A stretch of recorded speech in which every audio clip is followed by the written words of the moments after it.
there is this thought that going forward, maybe not in the immediate future, but human skills, what they call the soft skills, which I think are a misnomer, but things like empathy, things like leadership, things that humans bring to the table are going to be more and more important going forward. I want to ask you both about leadership and empathy and how you both show up as leaders. Mr. Bikhchandani, there was a recent article in Forbes, which I was really, it was quite heartening to read this. It says that your team, during any of the recent crises, and this goes back to the dot-com bubble, for those of you who remember that, the pandemic, your team took a decision, you and your leadership team, not to lay people off, even though you had to take a haircut, even though you had to look at those numbers, I think, Q on Q. How hard was it to kind of walk that talk, and what led to that decision? So, see, first of all, we are a highly profitable company, and we've got large cash reserves. Therefore, we have the luxury of riding through a crisis without having to sack people necessarily, so long as you're willing to compromise on profits. So long ago, we took a call that we'll sacrifice profits before we sacrifice people. And up until now, at least, and we're okay if we're okay with the stock market volatility as a consequence. It's okay, we live with that, right? Now, in the global financial crisis, after Lehman went down, there were 2 quarters in a row where Naukri YOY growth was minus 26%, minus 25%, right? And there was no light at the end of the tunnel. And we simply said, hang on, we'll ride it through. We've got enough cash reserves. We're still profitable. It's okay, right? And we rode it through, and within 3 quarters or 4 quarters, the market recovered enough to get our growth back. Our competition, on the other hand, decided to sack people. Now, when you sack a whole bunch of people, we figured it kind of scars the organization, right? And when the market came back, they were not ready to take advantage of the growth coming back simply because they had sacked so many people. They had to build the capabilities again. So when we went into the global financial crisis, our traffic share was 47%. When we came out 4 years later, it was 63%. Okay? And a big part of that was not sacking people, in my view. Okay? We also didn't cut investments in marketing and advertising to the extent that our competition did. That also helped, right? So the second instance was when COVID hit, right? So April, June 2020, that quarter, lockdown, Naukri growth YOY minus 44% in billing. Okay, no light at the end of the tunnel. We didn't know what was going to happen. No vaccine. We were, standing on balconies and bajawing thalis, right? And we just asked the CFO that, given the cash reserve in the company, assuming that increments are 0, assuming revenue is 0, assuming marketing expenditure is 0, how long can we survive? So he quickly did the math and said 3 years, right? And then we said, okay, if it's 3 years, hang on, don't do anything. This is the wrong time to sack people. They're as distressed about COVID. They don't know what's going to happen. They're your people.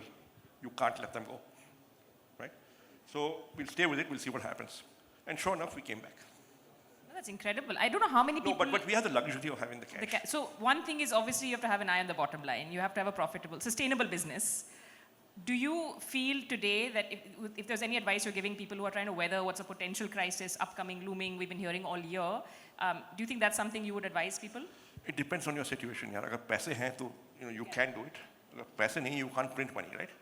So your focus actually should be to build products that are so good that your customers want them, your clients want them, and you earn the margin in the terms of trade that gives you the cash cushion to be able to ride out the rough times.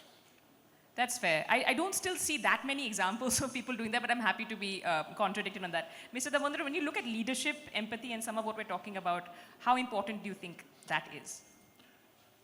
There were references made to COVID.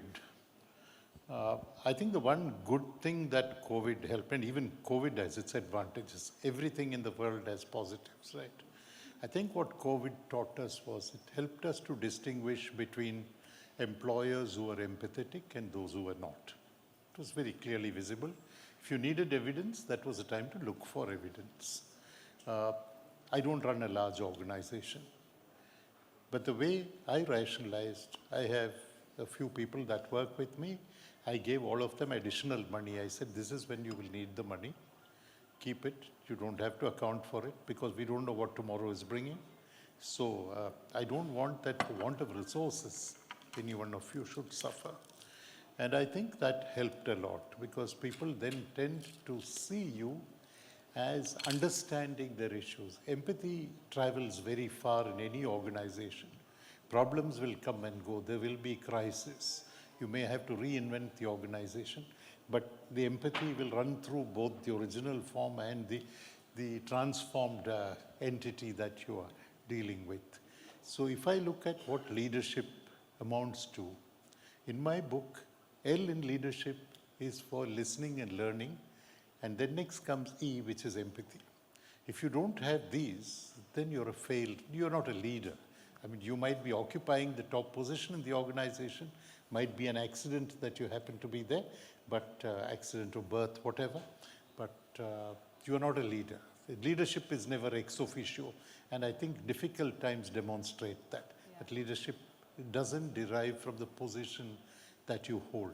I think it's important to empower people so that they're ready to face the more difficult times, the more challenging times. You need to incentivize them and you need to hold them accountable. If you have these three elements in the organization, I always compare it to a young parent teaching his or her child how to cycle. There is a time up to which you hold on to the cycle while they're pedaling away, thinking that they're the ones who are riding it, but you're holding from the back. And then at some stage you let go. That empowerment in the organization is what will help transform them. Otherwise, they are like pawns on the chessboard. You can't have, till the pawn actually goes to the last row, the pawn is a pawn at the end of the day, right? But people need to understand they are contributing partners in this enterprise. And I think that will come only with the right kind of attributes that leaders bring to the table.